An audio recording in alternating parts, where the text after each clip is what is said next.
एक सच बताऊं, हम में से ज्यादातर लोग ना असल में अपनी जिंदगी जी ही नहीं रहे हैं। बिल्कुल, बस काट रहे हैं। हाँ, जरा सी मुश्किल आती है और हम अंदर से पूरी तरह बिखर जाते हैं। और फिर हमें लगता है कि शायद हम ही कमजोर हैं। जो कि एक बहुत बड़ा झूठ है। एकदम सच कहा। बुक डिकोड में आपका स्वागत है। अगर ऐसी ही गहरी बातें समझना और अपनी सोच को चुनौती देना पसंद है ना, तो चैनल बुक डिकोड को सब्सक्राइब जरूर करें। ये एक ऐसा सफर है जो सच में नजरिया बदल सकता है। बिल्कुल। तो आज के इस गहन विश्लेषण में हम बात करेंगे मेंटल टफनेस या मानसिक मजबूती के बारे में। बचपन से ना हमारे दिमाग में एक बात बिठा दी गई है कि जो लोग मजबूत होते हैं वो पत्थर की तरह होते हैं। मतलब उन्हें कभी डर नहीं लगता, वो कभी रोते नहीं है। हाँ, वो टीवी वाले सुपर हीरो की तरह। एकदम वही। लेकिन आज हम इस रहस्य से पर्दा उठाने वाले हैं कि विपरीत परिस्थितियों में इंसान का दिमाग असल में काम कैसे करता है। और जो लोग ओवर थिंकिंग से थक चुके हैं ना, उनके लिए ये चर्चा बहुत अहम होने वाली है, क्योंकि मजबूती कोई जन्मजात वरदान नहीं है। बिल्कुल नहीं। ये एक कौशल है, एक स्किल जिसे कोई भी सीख सकता है। तो चलिए इसे थोड़ा गहराई से समझते हैं। ये मानसिक मजबूती का पूरा तंत्र आखिर काम कैसे करता है। मैं समझाता हूँ। इसे समझने के लिए हमें उस जगह को देखना होगा जहां ये मजबूती जन्म लेती है। हम अक्सर मान लेते हैं कि जब जिंदगी में सब कुछ शांत होगा, एकदम बढ़िया चल रहा होगा, तब हमारे अंदर सकारात्मकता आएगी। हाँ, हम सब यही तो सोचते हैं। लेकिन सच्चाई एकदम उल्टी है। मानसिक मजबूती कभी भी सुविधा के दायरे में या कंफर्ट में विकसित नहीं होती। ये हमेशा दबाव में, अनिश्चितता में और संघर्ष के बीच ही बनती है। मतलब बिना प्रेशर के कुछ नहीं होगा। बिल्कुल। अगर हम इंसानी दिमाग की विकास को देखें तो हमारा दिमाग चुनौतियों से लड़कर ही यहां तक पहुंचा है। जैसे जिम में मांसपेशियों को मजबूत बनाने के लिए उन्हें वजन उठाकर तोड़ना पड़ता है। एकदम सही। वैसे ही इंसान के दिमाग पर जब सही तरीके से दबाव पड़ता है ना, तब उसके अंदर नए रास्ते बनते हैं। ये कोई जादू नहीं है, ये संकट के समय जानकारी को प्रोसेस करने का एक खास तरीका है। तो क्या इसका मतलब ये है कि मजबूत लोग अपने डर को दबाना सीख जाते हैं? क्योंकि जब दबाव की बात आती है तो लोग सोचते हैं कि इन्होंने अपने अंदर के डर को ही खत्म कर दिया है। और यही सबसे बड़ी गलतफहमी हो जाती है। वो अपने डर को दबाते नहीं हैं। मनोविज्ञान बताता है कि किसी भी भावना को दबाने से वो और ज्यादा खतरनाक हो जाती है। अच्छा, तो फिर वो करते क्या है? देखिए, जब कोई खतरनाक स्थिति आती है तो हर इंसान के दिमाग में खतरे की घंटी बजती है। स्ट्रेस हार्मोन शरीर में दौड़ने लगते हैं। मजबूत लोगों को भी उतना ही डर लगता है। उनके हाथ भी कांपते हैं। रुको, सच में उनके भी हाथ कांपते हैं? बिल्कुल, कांपते हैं। असली अंतर इसमें नहीं है कि वो क्या महसूस कर रहे हैं। असली अंतर इसमें है कि वो उस डर पर प्रतिक्रिया क्या देते हैं। क्या बात है! मतलब समस्या नहीं, हमारी प्रतिक्रिया हमें कमजोर बनाती है। एकदम सही कहा आपने। वो अपने डर को महसूस करते हैं, लेकिन उसे अपने फैसलों पर हावी नहीं होने देते। ये बहुत ही गहरी बात है। लेकिन मैंने देखा है कि कई बार लोग किसी मुश्किल काम को शुरू करने से पहले ही दिमाग में हार मान लेते हैं। वो सोचते हैं कि ये तो मुझसे होगा ही नहीं। हाँ, और यही वो आधी लड़ाई बिना लड़े ही हार जाते हैं। हमारा दिमाग अक्सर तथ्यों के बजाय सिर्फ कल्पनाओं के आधार पर हार मान लेता है। जैसे वीडियो गेम में कोई मुश्किल लेवल आ गया हो। सही उदाहरण है। अगर कोई व्यक्ति पहले ही सोच ले कि स्थिति असंभव है, तो उसका दिमाग समाधान खोजना तुरंत बंद कर देता है। लेकिन अगर वो सिर्फ अपना नजरिया बदल ले, मतलब सिर्फ सोचने का तरीका बदल लें। हाँ, अगर वो बस इतना सोचे कि स्थिति मुश्किल तो है, लेकिन देखते हैं कि इसमें क्या किया जा सकता है, तो दिमाग तुरंत खतरे के मोड से बाहर आ जाता है और समाधान खोजने लगता है। ये अप्रोच ही सब कुछ बदल देती है। पर अगर नजरिया बदलना इतना ही आसान है, तो हम मुश्किलों से भागते क्यों हैं? इंसान फितरतन ऐसा क्यों है? क्योंकि हमारा दिमाग एक एनर्जी बचाने वाली मशीन की तरह काम करता है। पुराने जमाने में ऊर्जा बचाने का मतलब था जिंदा रहना। तो क्या आज भी हमारा दिमाग उसी पुराने तरीके से काम कर रहा है? बिल्कुल। आज भी जब हम कोई ऐसा काम करने की कोशिश करते हैं जिसमें मेहनत लगने वाली हो, तो दिमाग हमें रोकने लगता है। वो एकदम किसी ओवर प्रोटेक्टिव माता पिता की तरह बहाने बनाता है। जैसे आज बहुत थकान है, कल कर लेंगे, या बाद में देख लेंगे। हाँ, और ये कोई कमजोरी नहीं है। ये दिमाग का अपना डिफेंस मैकेनिज्म है। वो हमें बचाना चाहता है। मतलब हमारा अपना ही दिमाग हमें धोखा दे रहा है।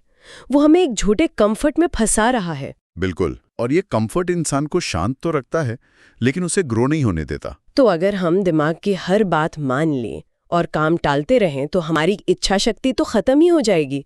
इस जाल को तोड़ा कैसे जाए? इसे तोड़ने का बस एक ही तरीका है, अपने ही दिमाग के खिलाफ जाना।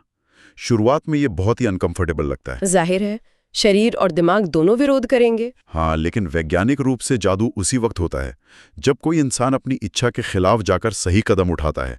तो दिमाग में नए न्यूरल पाथवे बनते हैं।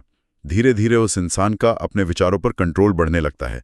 यही तो असली मेंटल टफनेस है। लेकिन जब कोई इस रास्ते पे चलने की कोशिश करता है तो एक बहुत बड़ी दीवार सामने आ जाती है, सेल्फ डाउट या खुद पर शक।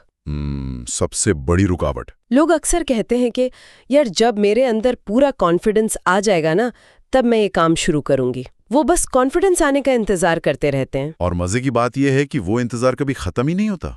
क्यों? क्योंकि लोग सोचते हैं कि कॉन्फिडेंस पहले आता है और काम बाद में। लेकिन मनोविज्ञान साबित करता है कि कॉन्फिडेंस किसी काम को करने के बाद मिलता है। मतलब डर लगने के बावजूद एक्शन लेना ही कॉन्फिडेंस की नींव है। बिल्कुल। सेल्फ डाउट की जो विचार आते हैं ना कि अगर मैं फेल हो गया तो क्या होगा, वो सिर्फ संभावनाएं हैं, वो सच्चाई नहीं है। ये तो बिल्कुल साइकिल चलाने सीखने जैसा है। कोई भी इंसान सिर्फ किताब पढ़कर या वीडियो देखकर साइकिल चलाना नहीं सीख सकता। जब तक वो पेडल नहीं मारेगा, थोड़ा गिरेगा नहीं, तब तक कॉन्फिडेंस कैसे आएगा? एकदम सही। और यहीं पर मैं एक बात जोड़ना चाहूंगा। अगर आपको ये बातें सच में सोचने पर मजबूर कर रही हैं और आपके जीवन में कोई वैल्यू ऐड कर रही हैं, तो इस वीडियो को पॉज करें और बुक डिकोड को सब्सक्राइब जरूर करें। हाँ, क्योंकि ऐसी बहुत सी गहरी बातें हम आपके लिए लाते रहेंगे। तो वापस आते हैं डर और फेलियर पर। फेलियर का डर लोगों को रोक देता है। क्योंकि जो लोग मानसिक रूप से मजबूत नहीं होते, वो फेलियर को एक अंत की तरह देखते हैं। उन्हें लगता है सब खत्म हो गया। जबकि मजबूत लोग इसे कैसे देखते हैं? वो इसे सिर्फ एक फीडबैक की तरह लेते हैं। उनके लिए ये एक डेटा है जो बताता है कि कौन सी रणनीति काम नहीं कर रही है। अच्छा। ताकि अगली बार वो कुछ बेहतर कर सके। मतलब डर को दुश्मन नहीं बल्कि एक सिग्नल समझना चाहिए। बिल्कुल। जहां आपको अनकंफर्टेबल महसूस हो, समझ लीजिए कि आपकी ग्रोथ का अगला लेवल वहीं छिपा है। बहुत खूब। अच्छा, एक्शन लेने की बात तो हो गई, लेकिन एक्शन लेने के लिए एनर्जी भी तो चाहिए। आज की दुनिया में लोग हर वक्त थका हुआ महसूस करते हैं। ये एनर्जी आखिर बर्बाद कहाँ हो रही है? इसका सबसे बड़ा कारण है तुलना करना या कंपैरिजन। हमारी एनर्जी लिमिटेड है। मतलब हम सोशल मीडिया पर दूसरों की लाइफ देखकर अपनी प्रोग्रेस भूल जाते हैं। हाँ, हम अपनी ही सीमित ऊर्जा को ओवरथिंकिंग और जलन में बर्बाद कर देते हैं। और इसके साथ ही एक और बहुत बड़ा ट्रैप है, हर चीज को कंट्रोल करने का भ्रम। कंट्रोल करने का भ्रम मतलब भविष्य को या दूसरों को कंट्रोल करने की चाहत। एकदम सही। हम चाहते हैं कि परिस्थितियां हमारे हिसाब से चलें, लोग हमारे बारे में अच्छा सोचें, लेकिन ये सब हमारे कंट्रोल में है ही नहीं। और जब चीजें हमारे हिसाब से नहीं होती तो फ्रस्ट्रेशन होती है। बिल्कुल। मानसिक रूप से मजबूत लोग इस नियम को जानते हैं। वो अपना सारा फोकस सिर्फ उसी चीज पर लगाते हैं जो उनके हाथ में है। ये बात तो रोजमर्रा की जिंदगी पर एकदम सटीक बैठती है। चिंता करने के बारे में मैंने कहीं पढ़ा था कि ये भविष्य की एक ऐसी समस्या का टैक्स चुकाने जैसा है जो शायद कभी आए ही नहीं। बहुत ही शानदार लाइन है ये। और जब सारा फोकस अपने कंट्रोल वाली चीजों पर आ जाता है तो असली जीत कल के मुकाबले आज खुद को बेहतर बनाने में होती है। बिल्कुल। लेकिन चलिए मान लेते हैं कि हमने अपनी ऊर्जा बचा ली, अपने कंट्रोल वाली चीजों पर फोकस भी कर लिया, फिर भी जिंदगी में दर्द तो आता ही है ना? हाँ, दर्द तो आएगा ही। जब सब कुछ ठीक हो तब पॉजिटिव रहना आसान है। असली टेस्ट तो अनिश्चितता में होता है। उस दर्द को कैसे संभालें? यहीं पर दर्द और पीड़ा यानी पेन और सफरिंग का अंतर समझना होगा। दर्द अटल है, अनअवॉइडेबल है, वो सबको मिलेगा। और पीड़ा? पीड़ा ऑप्शनल है। अच्छा, कैसे?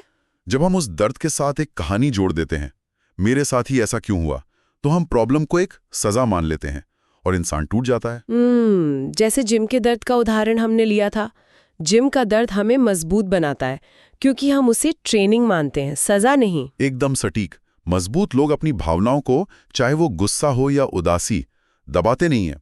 वो उन्हें शांत दिमाग से ऑब्जर्व करते हैं और फिर रिएक्ट करने के बजाय चूज करते हैं कि क्या करना है। बिल्कुल। नेगेटिव सिचुएशन में सबसे खराब स्थिति सोचने के बजाय वो सिर्फ फैक्ट्स पर ध्यान देते हैं। तो दर्द को सही तरह से स्वीकार करने के बाद बात आती है जिम्मेदारी की। मुझे लगता है मानसिक मजबूती का ये सबसे बड़ा टेस्ट है। हाँ, अपनी स्थिति की जिम्मेदारी लेना। अक्सर हम अपनी प्रॉब्लम्स के लिए दूसरों को या किस्मत को ब्लेम कर देते हैं। इससे थोड़ी देर के लिए रिलीफ तो मिल जाता है। रिलीफ मिल जाता है, लेकिन उसी पल आपके हाथ से पावर छीन जाती है। मतलब कंट्रोल चला जाता है। हाँ, इसके उलट जब हम रिस्पॉन्सिबिलिटी लेते हैं तो प्रेशर तो आता है, लेकिन कंट्रोल हमारे पास वापस आ जाता है। लेकिन यहाँ एक बहुत अहम सवाल है। जिम्मेदारी लेना सुनने में बहुत अच्छा लगता है, पर क्या होगा अगर कोई सिचुएशन सच में हमारी गलती ना हो? मान लो किसी और की वजह से हमारा नुकसान हो गया है। ये बहुत ज़रूरी सवाल है। हमें ये समझना होगा कि हमें उस सिचुएशन का कारण होने की जिम्मेदारी नहीं लेनी है। मतलब गलती किसी और की हो सकती है। बिल्कुल, लेकिन अब उस पर आपका रिस्पॉन्स क्या होगा, आपकी प्रतिक्रिया क्या होगी, उसकी जिम्मेदारी सिर्फ आपकी है। हाँ, मैं इसमें क्या बेहतर कर सकती हूँ, ये सोचना है। हाँ, और इसके साथ ही एक और बात आती है, कंसिस्टेंसी, यानी निरंतरता। मजबूत लोग रोजाना कुछ एक्स्ट्राऑर्डिनरी नहीं करते। वो बस साधारण कामों को रोज करते हैं। एकदम सही। और वो परफेक्ट होने का इंतजार नहीं करते, वो इम्परफेक्ट एक्शन लेते रहते हैं। अपनी कमजोरियों को छुपाने के बजाय उन्हें स्वीकार कर लेते हैं, जिससे उन्हें क्लैरिटी मिलती है। वाह! तो अगर हम इस पूरी चर्चा को समेटें तो यह साफ है कि मानसिक मजबूती एक दिन का काम नहीं है। यह डर के बावजूद कदम उठाने, अपनी ऊर्जा बचाने और अपनी जिम्मेदारी खुद लेने का परिणाम है। और जो लोग हमें सुन रहे हैं ना, उनके लिए ये कोई थ्योरी नहीं है, ये एक टूल किट है। जब भी पैनिक हो, बस पॉज करें और सिचुएशन को फेस करें। रिजल्ट्स पर नहीं, प्रोसेस पर फोकस करें। बिल्कुल। तो इस चर्चा को खत्म करने से पहले मैं गहरा विचार देकर जाना चाहती हूँ। अगर हमारी मानसिक मजबूती उन छोटी मुश्किल पसंदों से बनती है जो हम रोज करते हैं, तो क्या ये संभव है कि हमारे भविष्य और हमारी असली क्षमता के लिए सबसे बड़ा खतरा कोई बहुत बड़ी फेलियर नहीं है, तो फिर क्या है?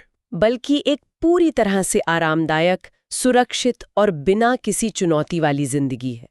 सोचिएगा इस बारे में। सच में ये बहुत गहरा सवाल है। अगर आज की इस चर्चा ने आपके सोचने का नजरिया बदला है, तो इस सफर को यहीं मत रुकने दीजिए। बुक डिकोड को सब्सक्राइब जरूर करें, ताकि हम मिलकर ऐसे ही और भी गहरे विषयों को डिकोड करते रहें। हमारे साथ जुड़ने के लिए बहुत बहुत शुक्रिया। सीखने का ये सफर हमेशा जारी रहेगा।